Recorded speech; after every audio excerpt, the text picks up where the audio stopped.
विश्वामित्री नदी के तट में ग्रीनरी की गई है। वडोदरा महानगर पालिका की ओर से ये काम करवाया गया है। तब इस मामले में भारतीय जनता पार्टी के काउंसलर आशीष जोशी ने आवाज उठाई है। दरअसल ये जो पूरा मामला सामने आया है उसके मुताबिक विश्वामित्री नदी के आसपास वृक्षारोपण करवाया गया है और उसकी देखभाल का कार्य प्राइवेट संस्था को दिया गया है। वडोदरा महानगर पालिका एक पेड़ के पीछे 2000 रुपये खर्च करने वाली है। इसके लिए कॉन्ट्रैक्ट भी दे दिया गया है, यानी कि पालिका की ओर से इस कॉन्ट्रैक्ट के तहत करोड़ों रुपये खर्च किए जाने हैं। वैसे जब बारिश आएगी और बारिश का 12 से 15 फीट जितना पानी आ जाएगा तब ये जो सारे पेड़ लगाए गए हैं वो पानी में बह जाएंगे। तब इस मामले में भारतीय जनता पार्टी के काउंसलर आशीष जोशी ने आवाज उठाई है। उनकी ओर से इस मामले में भ्रष्टाचार किया जा रहा होने के आरोप लगाते हुए आखिरकार इस बात का क्या जवाब है ये भी कहा जा रहा है। अगर इतना ज्यादा पानी आया तो फिर ये जो ग्रीनरी की गई है विश्वामित्री नदी के तट में वो जब बह जाएगी तो ये करोड़ों रुपये बर्बाद हो जाएंगे। इस मामले में वडोदरा महानगर पालिका के पदाधिकारी क्या कहते हैं ये भी उनकी ओर से पूछा जा रहा है। तब आइए सुनते हैं भारतीय जनता पार्टी के काउंसलर आशीष जोशी ने इस मामले में क्या क्या कहा है। गई काले मारा ध्याने आव्યું કે ભીમનાથ બ્રિજ પાસેથી પસાર થતો હતો ત્યારે મેં જોયું કે હજારોની સંખ્યામાં બંને સાઈડ પર ટ્રી ગાર્ડ લગાડવામાં આવ્યા છે।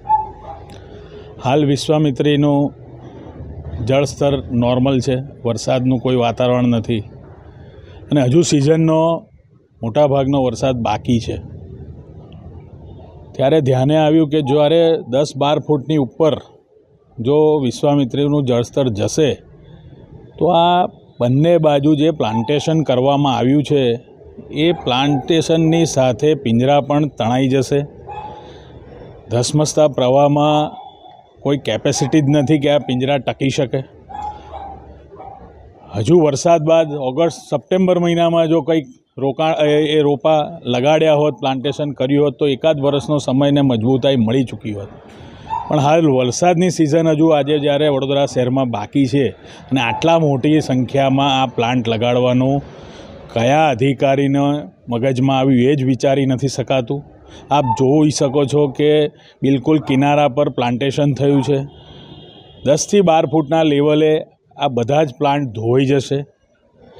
કદાચ તમારે ઉગાડવા હતા, થોડા ઉપર ઉગાડવા હતા અને બાદમાં જે તમને કોન્ટ્રાક્ટ આપવામાં આવ્યો છે સદભાવનાને તો એ મેન્ટેનન્સ કરવાનો છે, એને પાણી છાંટવાનું છે, એને એની કાળજી લેવાનું છે 3 વર્ષ સુધીનો। તો મને એ નથી સમજાતું કે ત્યાં મગરોની વચ્ચે કોણ એને કાળજી લેવા જશે, એને કોણ પાણી પીવડાવશે, આ બધા જ પ્રશ્નો ઊભા થાય છે। ત્યારે જે મૂર્ખતા કરવામાં આવી છે એનું મેં આજે માન્ય કમિશનરશ્રીને આખો વિડીયો સાથે વોટ્સઅપ પર એમને મૂક્યું છે અને મોકલ્યું પણ છે મેં એમને કે આના બાબતે આ ગંભીર બાબત છે, ધ્યાન આપવું જોઈએ। પિંજરા લગાડવાની ઘણી બધી જગ્યાઓ છે, કોર્પોરેટરો સૂચનો કરે છે ત્યારે એવું કહેવામાં આવે છે કે હવે અહીંયા કોઈ પિંજરા અમારી પાસે પડ્યા નથી, આપ ખાલી એડ્રેસ આપો, અમે સદભાવનાઓને કહીશું। हमसे जुड़े रहने के लिए हमारे YouTube चैनल को सब्सक्राइब करें और नई वीडियो की नोटिफिकेशन के लिए बेल आइकॉन को दबाएं।